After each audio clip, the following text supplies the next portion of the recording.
नमस्कार मित्रांनो, पुणे सोलापूर वाडी या 394 किलोमीटरच्या प्रमुख रेल्वे मार्गावर तिसरी आणि चौथी रेल्वे लाईन उभारण्यास केंद्र सरकारने मंजुरी दिली आहे। या मार्गावर सध्या प्रवासी गाड्यांसोबतच साखर, सिमेंट, कोळसा आणि इतर औद्योगिक मालाची मोठ्या प्रमाणात वाहतूक होते।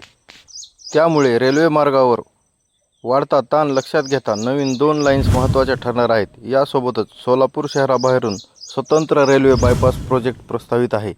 या बायपासवरून मालगाड्या आणि विशेष गाड्या शहरात न आणता बाह्य मार्गाने वळवण्याचे नियोजन आहे। त्यामुळे सोलापूर रेल्वे स्थानकावरील मालगाड्यांची गर्दी कमी होऊन प्रवासी गाड्यांसाठी सिग्नल आणि मार्ग अधिक उपलब्ध होण्यास मदत होऊ शकते। या बायपासच्या प्रस्तावित मार्गात कवठे, डोणगाव, भाटेवाडी, नंदूर, सोरेगाव आणि कुमठे या भागांचा समावेश आहे।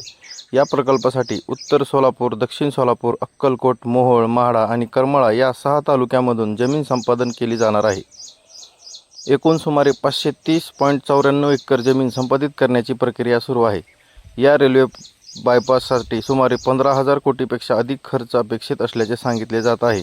म्हणजेच एकीकडे 394 किलोमीटर नवीन तिसऱ्या चौथ्या रेल्वे लाईन आणि दुसरीकडे सोलापूर रेल्वे बायपास या दोन्ही प्रकल्पामुळे भविष्यात सोलापूरची रेल्वे कनेक्टिव्हिटी आणि मालवाहतूक क्षमता मोठ्या प्रमाणात वाढू शकते।